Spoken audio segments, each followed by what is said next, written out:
Who likes to travel? Who else likes to travel? Me too. That's a picture that I took about last May. Yeah, we saved up 20 years to get there. It's in the South Pacific, and it was worth it. But it took us like 20 years to prep for that.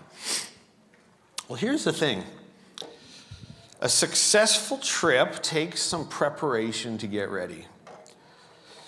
To do a successful trip, first you got to decide, where are we going?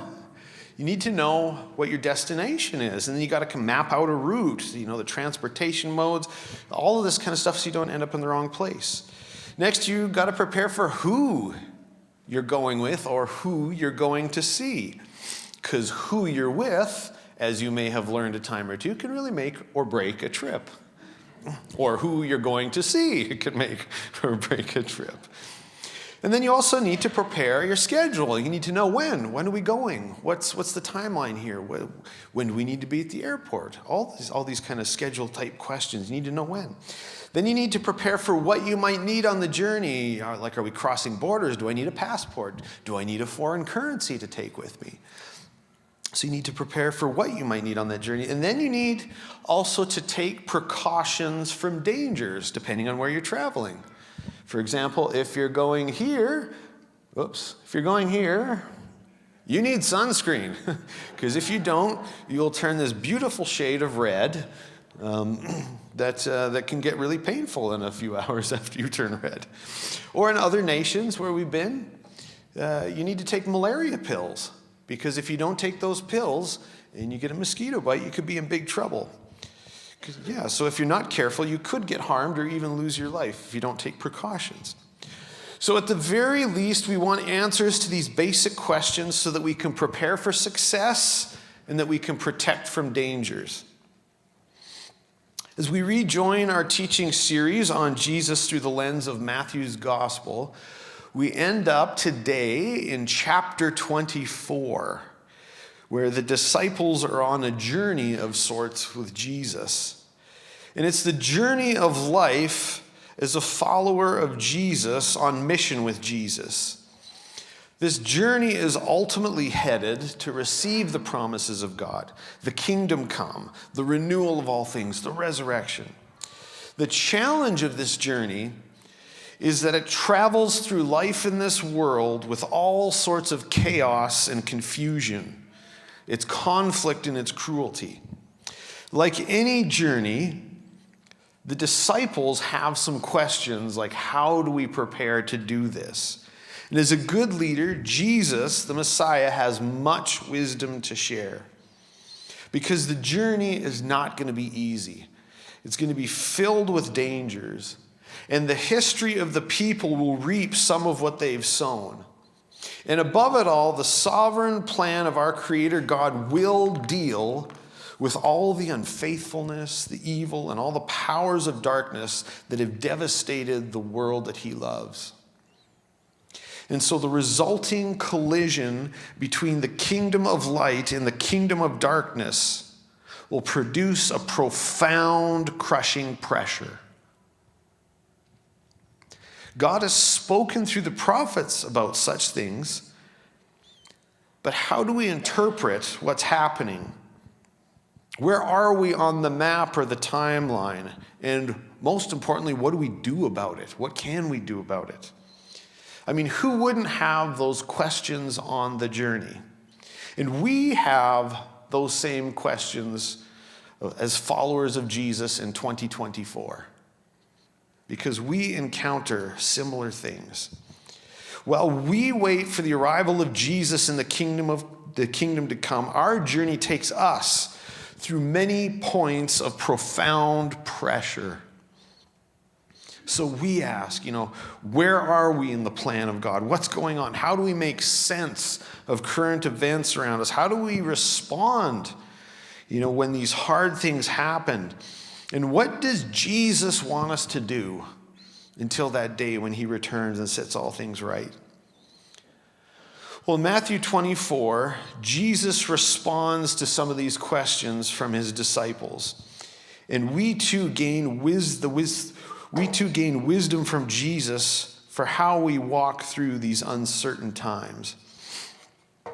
Now, for a little bit of context about what we're about to read, Matthew 24 is a very difficult chapter. It's written in an apocalyptic style, and it speaks of some pretty difficult things.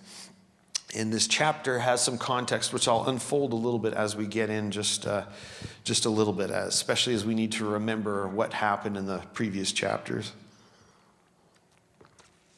So let's dive right in.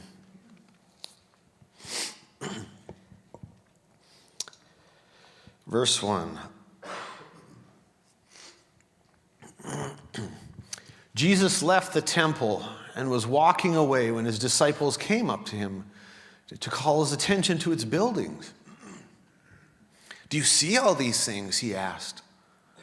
"Truly I tell you, not one stone here will be left on another. Every one will be thrown down." As Jesus was sitting on the Mount of Olives, the disciples came to him privately. "Tell us," they said, "when will this happen? And what will be the sign of your coming and the end of the age?" We're just going to push pause here for a second here. As we read this and these questions, we want to remember the context of Matthew chapter 21 through 23 that we were on before Christmas break here, where Jesus had come into the temple to cleanse the temple. He actually confronted the temple leadership and the whole temple system and confronted the injustice and the corruption of the temple. And as the chapters went on, the Pharisees, the Sadducees, the scribes, many of the leaders came and were opposing Jesus. And Jesus ends the time actually being rejected by these leaders and foretelling that because you've rejected me, the Messiah, like you've rejected the prophets before, what God has said will come to pass. Judgment is coming upon this temple and upon Jerusalem. So the long history of rejecting the word of God through the prophets is finally coming to bear. And next, the thing that they're looking for here in terms of the sign of his coming is a little bit different than we might think. It's about the immediate coming of a king, kind of using the same words in the original Greek for the arrival of Caesar into a city for a state visit, when Caesar would come and bestow great things upon a city here. So the question here is, how is Jesus going to come and make himself known as king in that moment?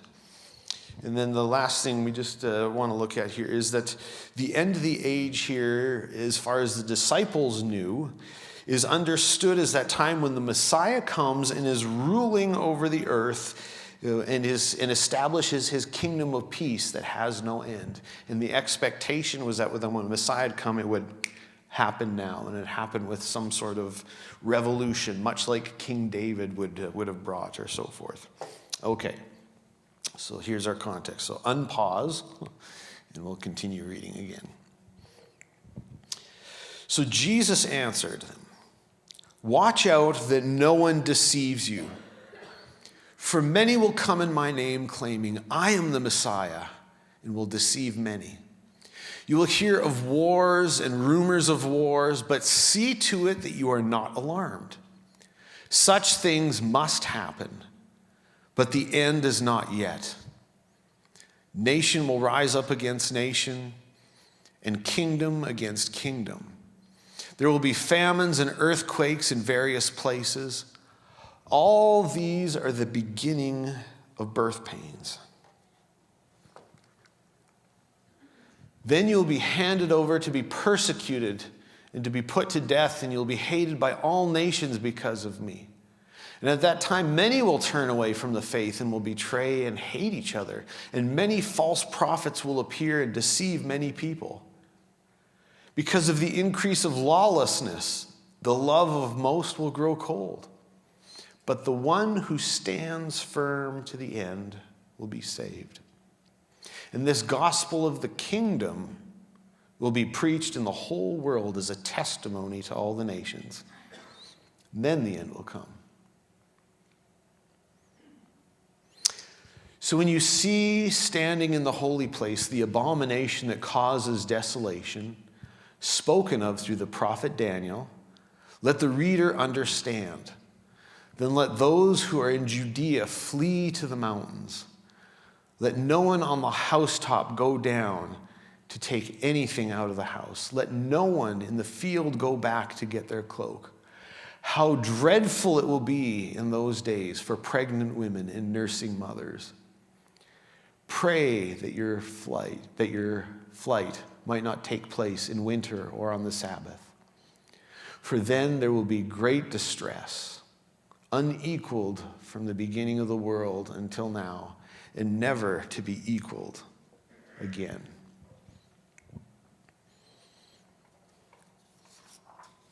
Just a little pause here too. This is what happened at the fall of Jerusalem here. This very thing here. And it's Jesus foretells it 40 years before it happens.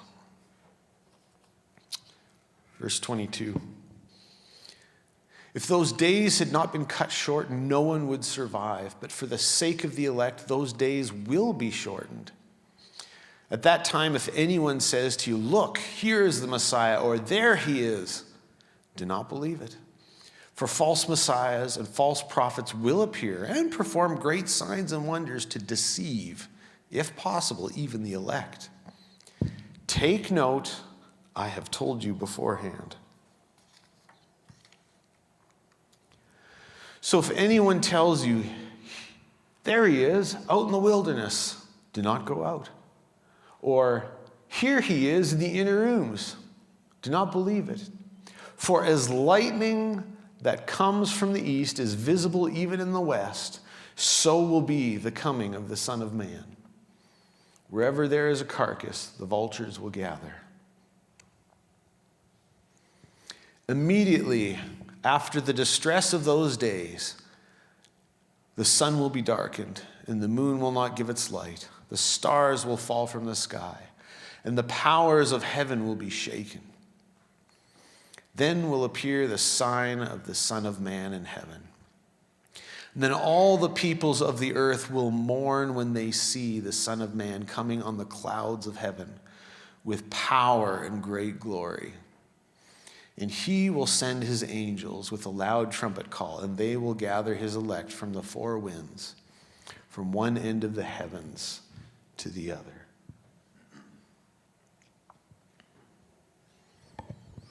Nice light passage this morning. Aren't you glad you came? All right, oops. Scholar N.T. Wright likens this passage to an orchestra playing a song. You might hear a piece of music for a minute or two, yet there are many simultaneous parts going on, all happening at once, so that you hear that song. Like if you were to play each part out all at once to hear each separate part, it might take hours.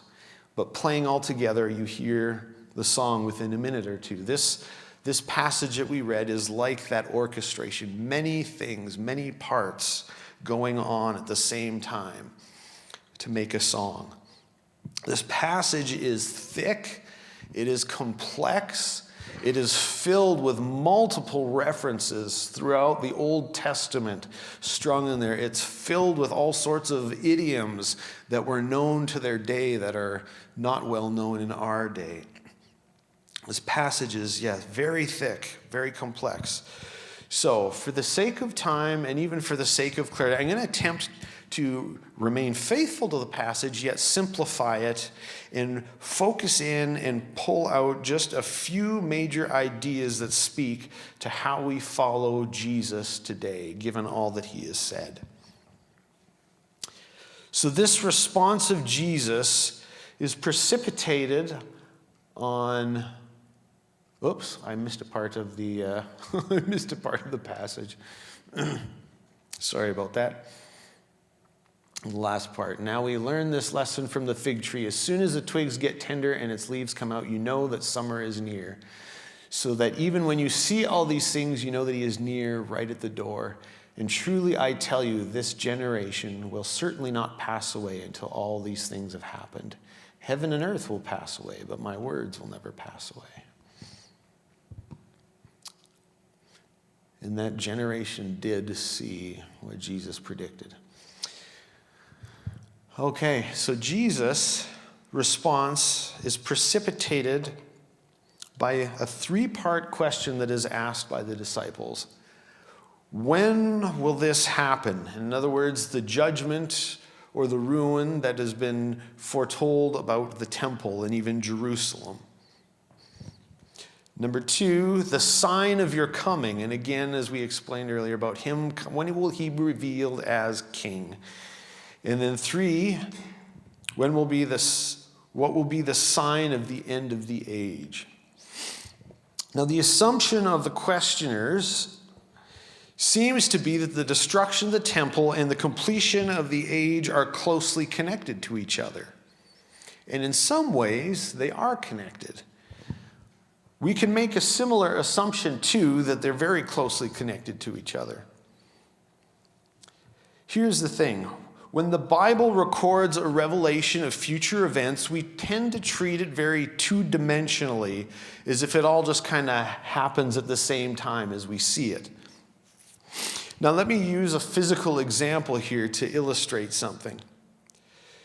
When we hop in our cars, exit Calgary, and drive along Highway 1 towards Banff to head to the mountains, the mountains all appear in the distance there, and they all appear to be in the same plane, very two-dimensional. It's like, oh, we're just driving straight to the mountains and we'll get to the mountains. However, as we get closer and actually drive to them, we begin to drive through them, and it becomes more obvious that some of those mountains were actually close, and some of those mountains are actually much further, or a lot further down the road. So some were much bigger in size than they first appeared. Others are farther away. Now, all this is to say that it's easy to tell what is close in time to its fulfillment. It's not always easy to tell what's close in time to its fulfillment and what is more distant in the future. Sometimes you just have to live through it and then it becomes obvious. Or to put it another way, you won't actually know until it's happened. And the response of Jesus to us reveals this perspective, and thus it helps us to prepare for the journey. Jesus' response primarily speaks to the immediate crisis for this first generation of believers. Everything that Jesus is saying in our passage is related to his prophesying about the judgment that is coming upon the temple and that is coming upon Jerusalem. And yet within the warnings of what will befall Jerusalem, he's speaking of it in terms and images that are actually used for the end of the age. So he's speaking of both things at the same time. He's speaking of one in light of the other. The mountains that are immediately in sight let us know about the mountains that are still yet to come before we reach the final destination. Jesus prophesied these events 40 years before they actually took place. The generation did see these things come to pass. And what's the point here? The point is that God is not surprised. It was all part of his bigger plan. And Jesus is preparing this first generation of believers for the journey so that they're aware of God's plan, so that they know what's going on here. Now, before we look at what Jesus has to say about it all, let's pay some attention to what Jesus doesn't say. Jesus doesn't answer when the temple will be destroyed. Jesus doesn't answer when or what the sign will be that will signal the end of the age, at least not directly. See, we don't receive an exact description of events, and we wouldn't be able to cope with it if we did. Jesus mercifully speaks to us in pictures to tell us enough of what we need to know to be properly prepared. So we see these pictures like of the birth of a baby or the tree sprouting its new leaves. We trust Jesus to tell us what we need to know and to protect us from knowledge that would actually bring us harm. You ever been on an airliner that needed to make an emergency landing?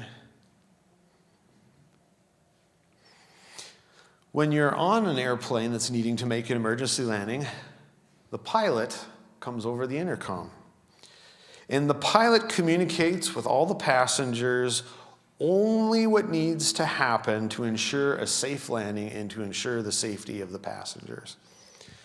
So he'll say, we're going to have a bumpy landing, so please stay in your seats, buckle your seat belts, and for a really rough landing, what I need you to do is brace for landing, just like you see in the safety card. Put your head on the front rest, cross your arms.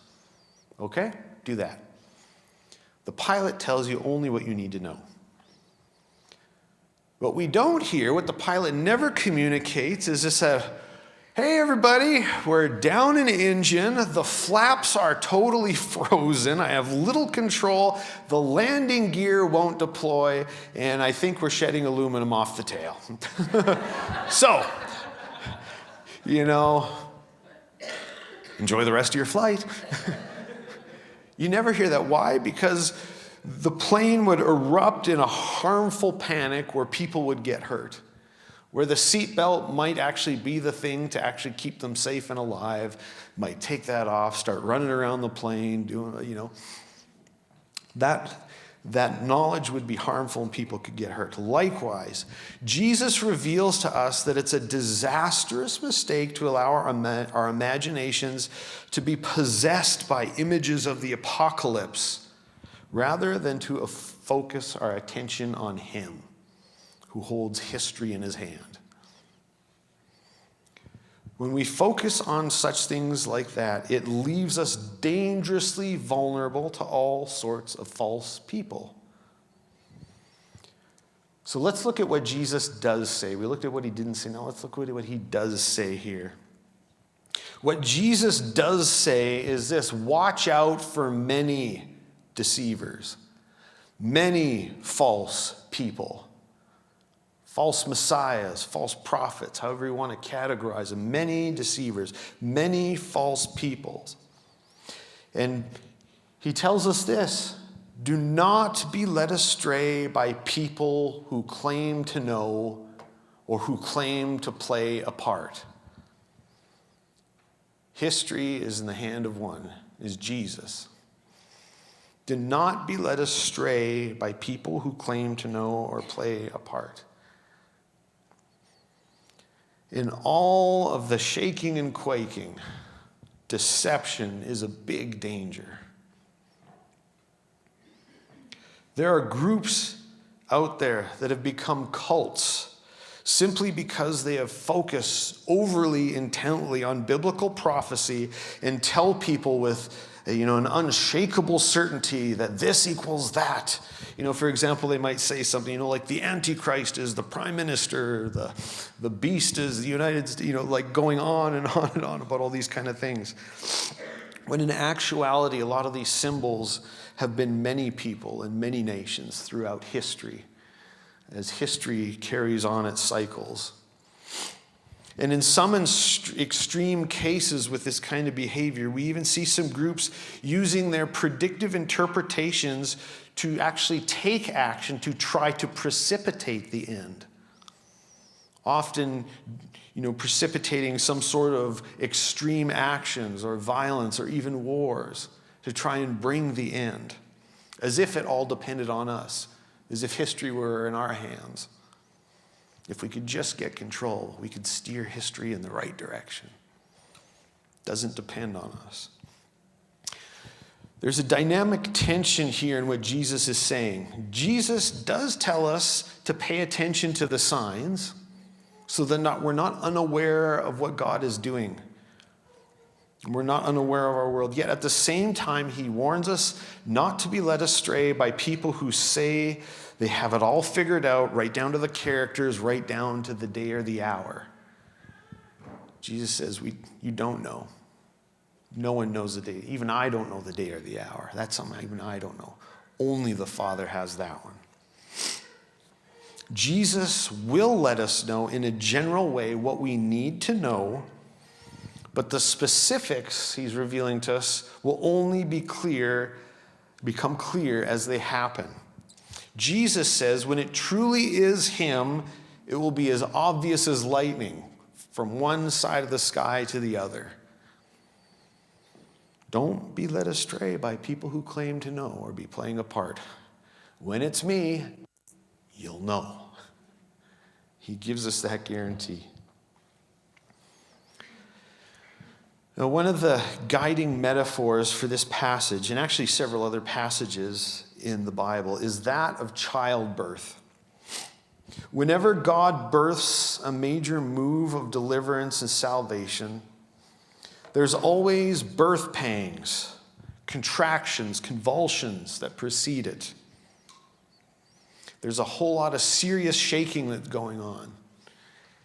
And like we see in the scriptures, and like we see through history, when these moments come, when these contractions, when these convulsions come, the world changes. The world is not the same. Light and darkness collide together with crushing pressure, and it shakes things serious. So here in the context of our passage, as Jesus is finishing his public ministry and he's making his way to the cross, where he will rise from the dead and then ascend into heaven, which will give birth to the church. In this circumstance, he's saying there will be pangs, there will be contractions, there will be a convulsion, there will be a shaking. The world will change. In this moment, light and dark are going to have a serious collision. Now you know. You can be prepared for it. And as we look back over nearly 2,000 years since Jesus' words were spoken about wars and rumors of wars and earthquakes and famines and deceptions and persecutions, all of these things have proven true for every generation. Something that we can say with some confidence is that they seem to be increasing in numbers and intensity, much like when a woman goes through labor for childbirth. As the labor progresses, the contraction becomes stronger, it lasts longer, it becomes more painful, so I've been told, and they're closer together in frequency. This is the unfolding of history here. Says Jesus returns for the final judgment and to consummate the kingdom, for the big event. He's looking forward to this. There will be pangs, and they will be big. Contractions, convulsions. A great shaking will precede it. Now, Jesus doesn't tell us all of this stuff, definitely not to incite fear. It's actually the furthest thing from what he's trying to do. Jesus doesn't tell us all of this stuff to invite us to predict and start playing the game of when, where, how, or trying to put things together to give us some sort of knowledge that actually wouldn't help us. Jesus doesn't tell us this stuff to invite us to predict, but to invite us into confidence. Jesus is inviting us into confidence in him and in the plans of the Heavenly Father, even in the midst of unrest. A lot's going on in the world. There's a lot of crushing pressure. It's coming in waves. But as these things come, you can have confidence in him and confidence in the Father. God is not surprised. He told us. Remember what Jesus said? I have told you this beforehand. Make note. God is not surprised. All these things, like Jesus said, must happen. The light must squeeze out the darkness. All these things, Jesus tells us to invite us into confidence in him, that even in the midst of unrest, he is present in history. All right. Now we're just going to briefly look at this portion of the passage here, because this is probably the most difficult. And there's just a little nugget in here that I want to pull out here. So, at the beginning of this little section here, and because this is the section here where Jesus most directly actually talks about the coming of the end of the age, but he talks about it in a way where he's both referring to now and then, but it's not immediately obvious. So the first little part there is a quote actually from Isaiah chapter 13, and he's using an idiom that actually appears in other places of the scripture as well, where we see, the sun, moon, stars, the powers of heaven being darkened or dim.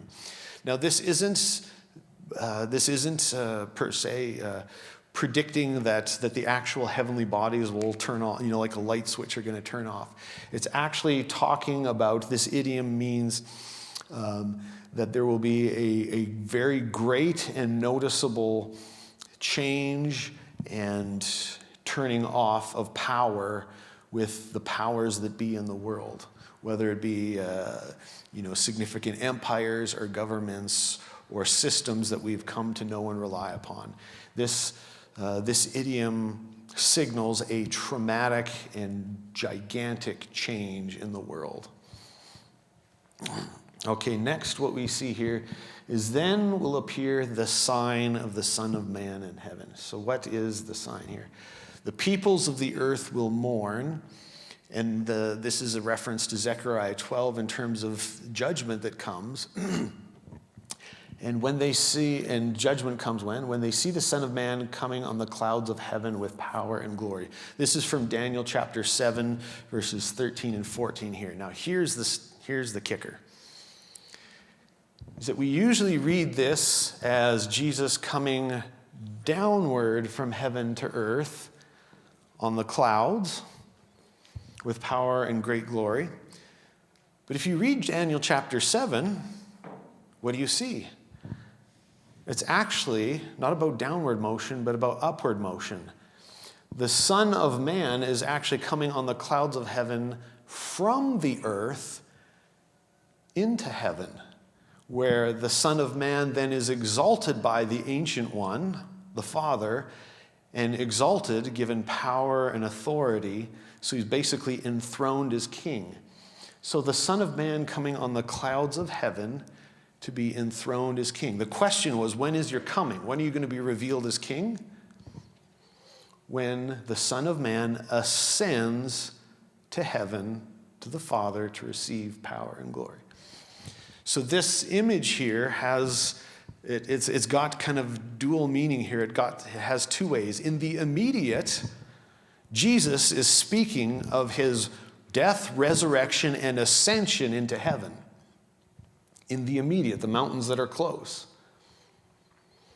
In the distance, similar to what we see in Acts chapter 2, he will return again on the same clouds from heaven and so forth. And so what we want to show here with this is that when the Son of Man comes into heaven and is exalted, the Son of Man is also vindicated.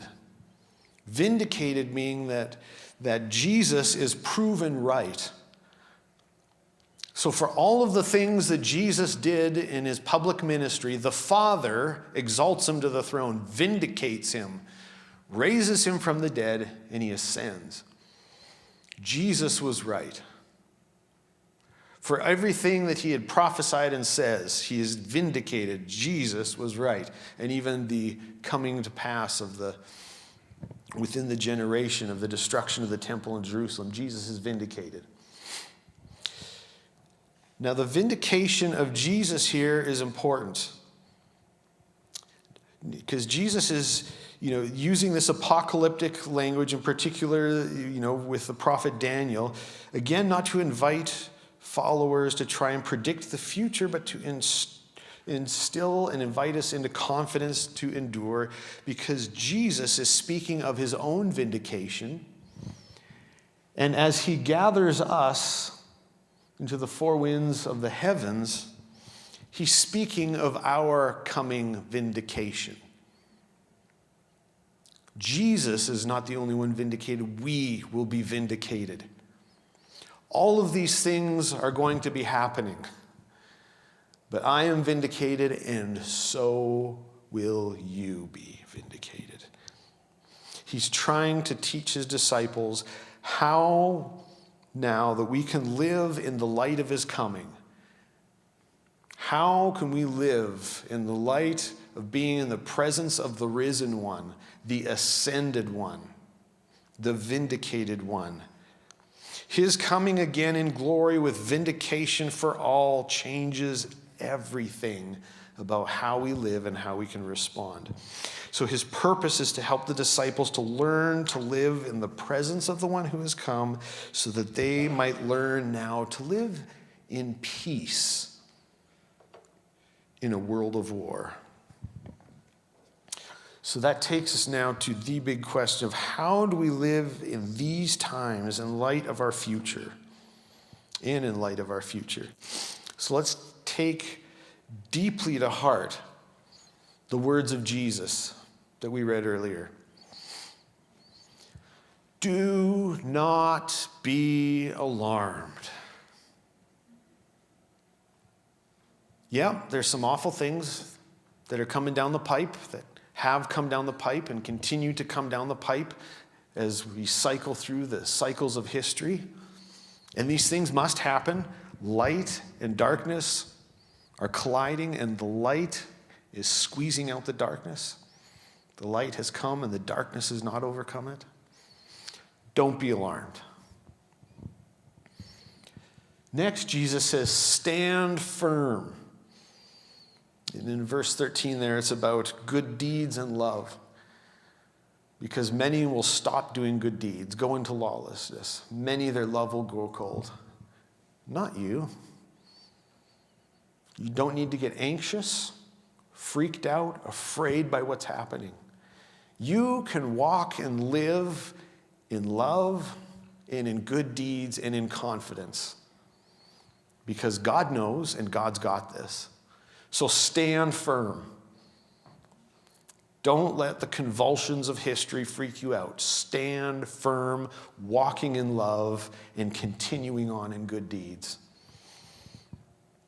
And then I am totally cheating here as I am lifting from, even though we're going through Matthew's gospel, I'm stealing from Luke's gospel here, because Luke reports an extra little phrase here that just really takes it home for me. When these things begin to place, stand up and lift up your heads. When hard things happen, we tend to cower, not followers of Jesus. Stuff's going down, lift up your heads. This lifting up your head, this standing firm and lifting up your head is a posture of confidence. It is a posture of hope, and it is in particular, in context, a posture of even joy. When this stuff happens, lift up your heads.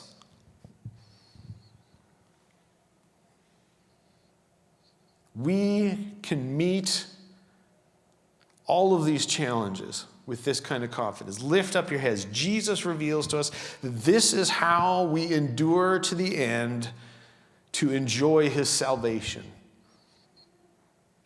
If we allow all of the convulsions of history to freak us out, to take us out, to drive us into fear, to drive us into all sorts of harmful activities, they will. But if we stand up and lift up our heads, we can endure and we can see the good plans of God come to fruition. Jesus is teaching us how we must live, and he's doing it in light of his coming. All of the pain, all of the suffering will end. The baby will be born. New birth will come to our world. New creation will come. And this is the heart posture, the faith that will see it through. We need to remain steadfast in this faith no matter what comes. And from this place, we continue to carry out with confidence the commission for which he sent us. We gain this confidence and we can carry out the commission for which he has sent us. Jesus says, this gospel of the kingdom will be preached in the whole world as a testimony to the nations. And then the end will come. That God will not abandon history until the commission is filled. Just like Jesus taught us, we're to preach, we're to proclaim his name, we're to speak of his kingdom, we're to demonstrate it just like he taught us, doing his works, preaching and demonstrating the news of the kingdom. We join in the work of God to see the world be reborn. We become part of that light that pushes against the darkness. We join him.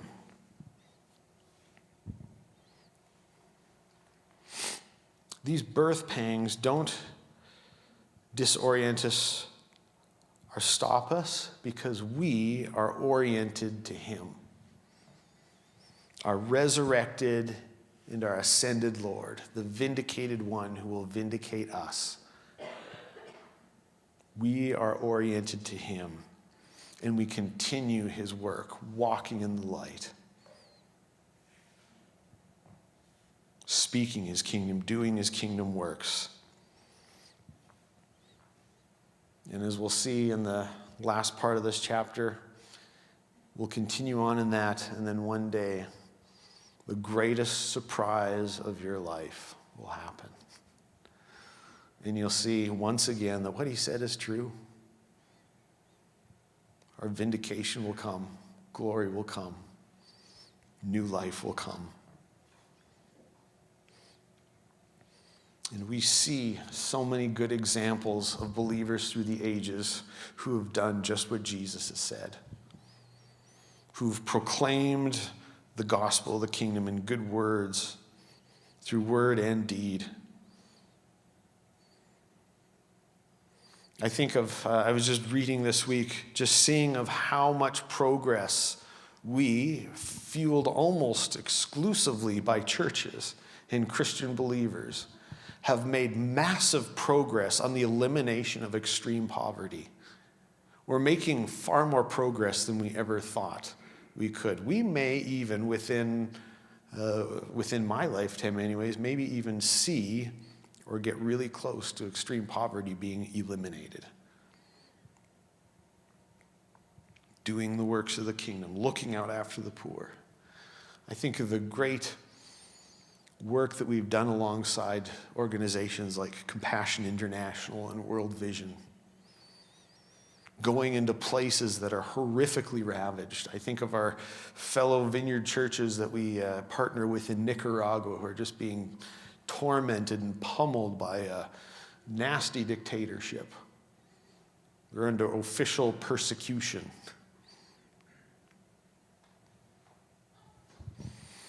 But those churches are growing. Why? They're still going. They're still going. Even though some bad things have happened, they're not alarmed. They're standing firm in their love and the good deeds. They're spreading them out. And they're lifting up their heads because they know their redemption is near. Jesus gives us the encouragement that we need. Doesn't tell us a bunch of stuff that we don't need to know. He gives us the encouragement that we need, and he shows us the way. So even when it looks like we're being overwhelmed by the darkness, don't be alarmed. Such things must happen. Stand firm in love and in good deeds and lift up your heads. Your redemption is near.